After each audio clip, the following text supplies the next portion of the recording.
오늘 말씀은 마태복음 26장 1절부터 5절까지의 말씀입니다. 예수께서 이 말씀을 마치시고 제자들에게 이르시되 너희가 아는 바와 같이 이틀이 지나면 유월절이라 인자가 십자가에 못 박히기 위하여 팔리리라 하시더라.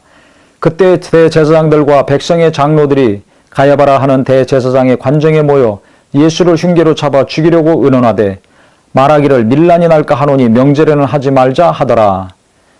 예수님께서 마지막 때에 어떤 일이 일어날 것이고 어떻게 깨어 있어야 될지를 여러 가지 비유를 통해서 다 말씀을 하셨습니다.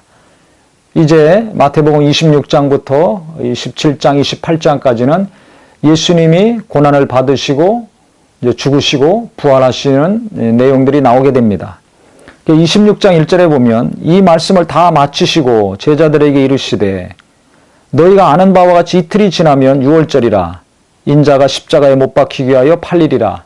이미 이전에도 예수께서 죽으실 것에 대해서 제자들에게 미리 말씀을 하셨습니다. 그 말씀이 이제 이루어진다는 것을 다시 언급을 하셨습니다. 그때 대제사장들과 백성의 장로들이 모였습니다. 즉 산헤드린 공회죠. 그 의장은 대제사장입니다. 그래 이 산헤드린 공회, 유대 최고 의결기관입니다. 이 사람들이 모여가지고 무엇을 논의했냐면 예수를 흉계로 잡아 죽이려고 의논하되 말하기를 밀란이 날까 하노니 명절에는 하지 말자. 지금 6월절이니까 6월절이라면 유대 큰 명절입니다. 흩어져 있던 모든 유대인들이 다 예루살렘으로 모이게 됩니다. 그래서 이 큰 명절 때에는 당시 로마가 지배하고 있었기 때문에 많은 소요들이 일어났습니다. 그래서 가이사랴에서 이 유대 총독이 직접 예루살렘에 그 당시 머물렀고 명절 때는 그 다음에 그 예루살렘에 로마 주둔군들도 병력을 더 늘렸습니다. 사람들이 많으면 항상 그 불미스러운 일이 일어날 수밖에 없습니다. 특히 로마가 지배하고 있었기 때문에 유대 입장에서는 독립을 갈망하는 것이고 그렇다면 여러 가지 독립운동이나 또 로마 사람들이나 로마의 권력에 아부하거나 붙어서 자기 이득을 취하고 있는 사람들을 테러하거나 암살하거나 하는 등등 많은 여러 가지 일들이 정치적으로 일어날 수가 있습니다. 그래서 로마 입장에서 보면 대단히 신경 쓰일 수밖에 없는 기간이 유대 명절 기간입니다. 전 세계에 흩어져 있던 유대인들이 다 예루살렘에 집결합니다. 수많은 사람들이 예루살렘에 모이게 됩니다. 그러니까 당연히 긴장하고 대비할 수밖에 없겠죠. 그래서 그것을 알기 때문에 유대 지도자들도 예수를 죽여야 되겠는데 무슨 수를 써서라도 예수를 죽여야 되겠는데 이 명절 기간에는 하지 말자. 이 수많은 민족이 예루살렘에 모였을 때 예수를 죽이게 되면 어떤 일이 일어날지 모르고 그러면 자기들이 정치적으로 또 어떤 타격을 입을지 모릅니다. 또 예수를 따랐던 많은 무리들이 있었기 때문에 그들이 또 들고 일어나면 여러 가지 복잡하고 혼란스러운 일이 반드시 일어나겠죠.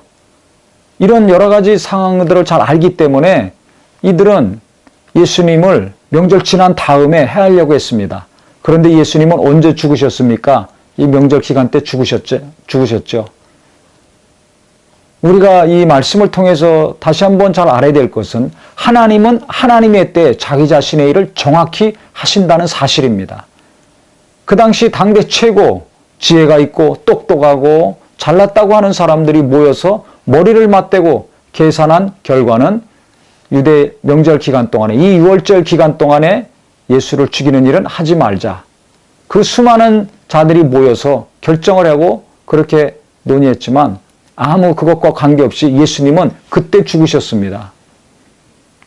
그것이 하나님의 뜻이었기 때문에 유월절 기간에 명절 기간에 죽는 것이 하나님의 계획이고 뜻이었기 때문에 그대로 예수님은 죽으시고 사흘 후에 부활하셨습니다. 우리도 마찬가지입니다. 진짜 하나님의 사람이라면 내가 어떻게 생각하고 다른 사람이 어떻게 생각하고 말하든지 그것이 중요하지 않습니다. 하나님은 나를 향하신 뜻을 하나님의 때에 완벽하게 이루신다는 것입니다. 그래서 나라가 아무리 복잡하고 교회가 아무리 복잡하고 경제적으로 아무리 출렁인다 할지라도 내가 하나님을 향하는 마음 이것이 항상 분명해야 됩니다.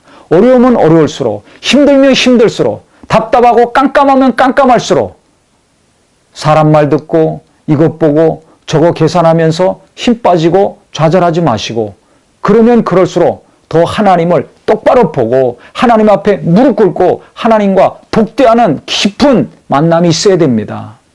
다른 사람 만나서 해결됩니까? 그 사람은 내 앞날을 모릅니다. 나를 책임져 줄 능력이 없습니다. 하나님만이 나를 잘 아시고 나를 책임져 주시고 나를 보호하시는 분입니다.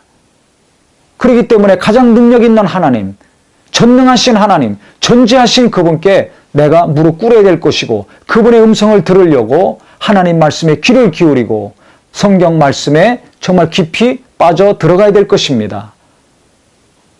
하나님은 하나님의 시간에 맞춰서 일하시는 분입니다. 내 때에 하나님을 맞추려고 하면 안 됩니다. 내가 때를 정해놓고 기한을 정해놓고 무엇을 이루어 주시옵소서 하시면 그건 잘못된 기도고 믿음입니다. 나를 하나님께 맞춰야 됩니다. 하나님의 시간에 하나님의 때에 나를 맞춰야 됩니다. 하나님의 뜻에 나를 맞춰야 됩니다. 내가 주인이 아니라 하나님이 주인 아니십니까? 교회도 마찬가지고 가정도 마찬가지고 사업도 마찬가지입니다. 내가 원하는 때 원하는 것을 해달라고 하는 기도가 아니라, 바람이 아니라 하나님의 때 하나님이 원하시는 것을 이루어 주시옵소서. 하나님이 작정하신 뜻이 내게 이루어지길 원합니다. 하나님의 때에 이루어지길 원합니다. 그래서 나를 하나님께 맞추고 내 일을 하나님께 맞추고, 그래서 하나님이 정말 인도하심을, 하나님이 함께 하심을 내가 기도와 깊은 말씀의 묵상을 통해서 항상 깨달아서 우리 하나님이 기뻐하시는 사람, 하나님이 기뻐하시는 믿음이 되므로 항상 하나님 중심적인 삶이 되기를 바랍니다. 말로만 신본주의가 아니라 정말 하나님 때에 하나님의 계획이 이루어지기를 원하므로 하나님 중심적인 신앙생활, 하나님 중심적인 가정, 하나님 중심적인 사업이요 모든 세상의 일이 되기를 바랍니다. 그때 하나님의 영광이 나타날 것이고 하나님의 함께 하심을 강력히 체험할 것이고, 그때 나의 믿음은, 우리의 믿음은 2배, 3배로 더 강해지고 견고해질 것입니다. 많은 사람들이 내가 원하는 때 원하는 것을 이루어달라고 간절히 기도하고 소망하고, 그래서 안 되면 낙심하고 시험 들지 않습니까? 하나님 원망하지 않습니까? 믿음에서 떠나가고 믿음이 막 근본부터 흔들리지 않습니까? 왜 그렇습니까? 내가 주인 된 신앙생활 할 때 그렇습니다. 그래서 내가 주인이 아니라 하나님이 주인 되시고 나를 하나님께 맞추고 순종함으로 하나님이 기뻐하시고 놀라운 일을 계속 펼쳐주시는 귀한 앞날이 되시고 가정이요 교회가 되기를 예수 이름으로 축원합니다.